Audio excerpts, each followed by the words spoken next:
So a nice little overview of GMO in terms of the concerns of what this is from a publication, 10 Dangers of Genetically Engineered Foods.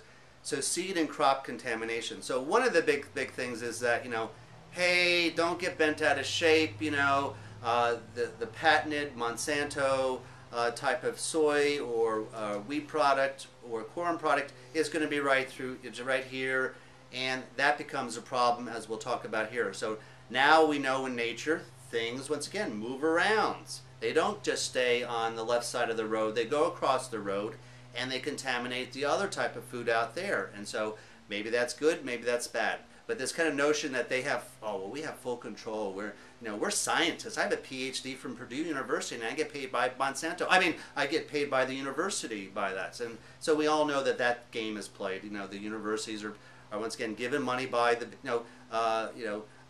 I think, is it Davis or Purdue? They have the Kellogg's department for nutrition. I said, well, when on earth, other than when Dr. Kellogg in the turn of the 20th century, back in the 1900s, truly was into health.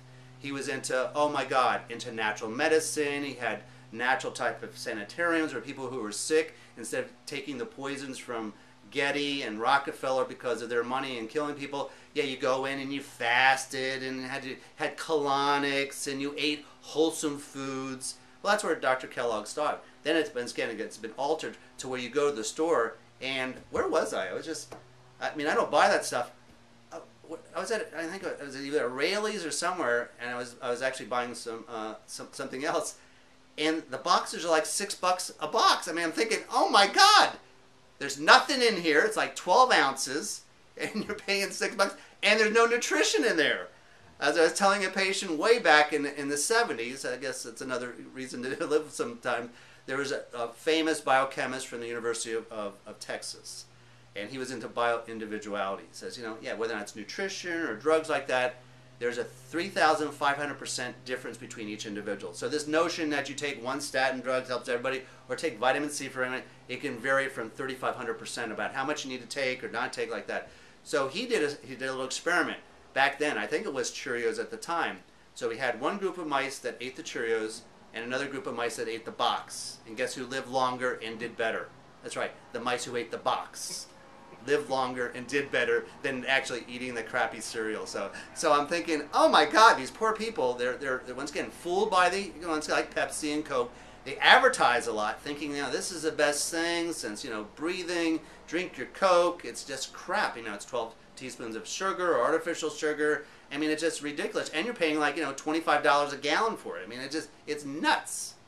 And all your body wants is just good purified water. It doesn't need all that other garbage in there. But anyway, they advertise and people get fooled like that. So, with Kellogg's, it's just as sad. I'm sure Dr. Kellogg is rolling over in grade like thousands of times to see where his company's going and supporting such crappy type of thing like this proposition. So, a little long-winded there. So this crop contamination then goes beyond other factors. And the next concern is organic farmers. Well, they've once again, they have a particular approach, and they are honest people, and maybe Monsanto is honest too, kind of questionable. We'll go over that in our next segment here on fraudulent studies and lying and how they get caught in the court system under threat of perjury. That's the only time they really tell the truth. Everything else is a lie, but they twist it, because they have good lawyers and they're wordsmiths. So organic farmers, once again, are being cross-contaminated with this garbage that they don't want to have. So that becomes a problem. Then we get the second one, which I think is a bigger choice. It goes reduces consumer choices. And we were just talking earlier before we went on. We're having some educational things that we're trying to provide. And our mission statement is to try to educate people, self-empowerment. Monsanto's mission statement is have 100% control of all the food on Earth. Hey, that sounds really, really good. That's what I want. Once again, CEO that what's in it is a total moron. I always tell this story. When I went to school at Rutgers, you had all these, I'm going to be a doctor, and then they couldn't. And then they went into business. So what kind of high intelligence? Why are they worth $100 million a year with all these benefits? Cut, lie, cheat. I mean, I could do that too, but that's right. I have ethics and morals. I can't do that.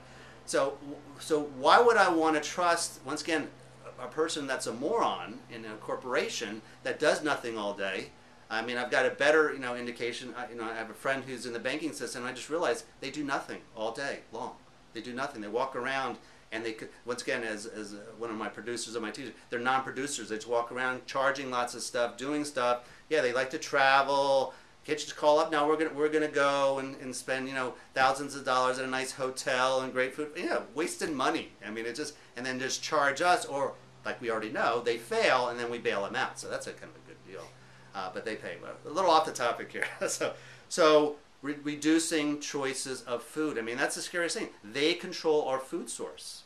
And that's exactly what's happened, which isn't on this list here, is the legality of the situation. There are hundreds, if not thousands, of farmers that have been arrested and brought through the court system because their crappy Monsanto genetically modified drifted over to the other side of the road. And they just said, hey, you didn't pay. This is a patent. You're infringing our patent. We're suing you and run them out of business. Did you hear what I said? Yeah, this is worse than the Nazis and the communists here of destroying people's lives because of the buck, of the multinationals going like that. That is what really gets me upset. I mean, I think, I have enough intelligence. Yeah, I mean, and we'll go over it. I mean, there are already websites out there you can go to about companies that don't GMO, and you don't have to do that, but most people are going to do that, so it's a label is probably pretty good, but you don't have to do that. But once again, to have these kind of, terrible companies bust other people for, once again, because they were able to, get in and be able to create this monopoly is just disgusting. And so, and you can go on YouTube, there's books written about like these poor farmers trying to fight these people, and unfortunately, money talks, and they kind of lose like that. So that's a bigger concern to mine. Another issue, ownership of nature we talked about. Genetically engineered foods not shown to be safe. So there's some contention. Of course, you have the Monsanto. They pay their they do pay their politicians. That's why they produce these laws. But they pay their scientists. They pay the universities to create certain things. And we'll talk about that a little later on. And they have these little disgusting and dishonest type of little scientific things. So they'll say, well, gee, genetically modified food doesn't cause tumors. Well, gee, doctor, yeah, you're a PhD at Stanford. Well, cancer takes time. You only tested this for 3 weeks, 90 days. It takes at least a year or more, right? Oh, don't look behind the curtain here. And so this French study, that's what was so, once again, disgusting on lots of different other levels like that, started to show, well, we're going to do this for at least 2 years. Mice don't live that long, and if they're going to get cancer, they're going to start seeing it in around 2 years. And sure enough, they saw cancer. So that's that little game they play, is that they don't go long enough, and then they can say, well, see, there's nothing happened here. Well, because once again, anyone with an IQ, bigger than my shoe size here, understand that cancer, heart disease, diabetes are chronic diseases. They take 10, 20, 30 years in human life, and they take, once again, months and years in mice that don't live as long to develop like that. So it just shows you the dishonesty of, those scientists knew that. They know that they weren't going to find any findings because they didn't do it long enough. And at least they should have been honest, saying, well, this probably could happen, but, we just did too short. Why'd you do short? Well, because that's our agenda. We want to make sure that we don't find anything, so we don't go that long. So that's what was so revolutionary about this new study. Is now we have some long-term studies. It does show some problems like that. Sure, maybe that's not the whole answer there, but once again, this is the disgusting type of thing that's happened since, once again, I've been around for 60 plus years here, is that even science now has been corrupted. It's hard to find, and there's, I didn't watch it yet, but there's a video out there about what happens to scientists that step out, that become the whistleblower. They get, once again, ripped apart, they're told that they're quacks like that, and the history shows that they were right, the other people were wrong. I mean, the perfect example is tobacco. I mean, we already talked a little bit about the study that came out that, yeah, organic food, that's a joke, commercial food. Oh, gee, doctor from Stanford, who's getting paid by it? Oh, yeah, I'm getting paid by the multinationals. And what was one of your famous companies where, oh, yeah, I worked for the tobacco industry. I lied to everybody saying that tobacco smoke didn't cause cancer. Yeah. And he's a professor at Stanford. He shouldn't even be able to sell used cars. I wouldn't even allow him to be a greeter at Walmart. But once again, that's what people look up to. He has his students go around, and once again, all he is a prostitute, in my opinion. Give me the money. What? Oh, you want answer 75? 1 plus 1 equals 75. Well, gee, professor, 1 plus 1 is 2. No, it's 75. You fail. Get out of here. I'm the professor. That's the kind of crap that's out there. So, I'll really start to tell you how I really feel about these things real soon here. GE Foods, once again, is the answer to feeding the world.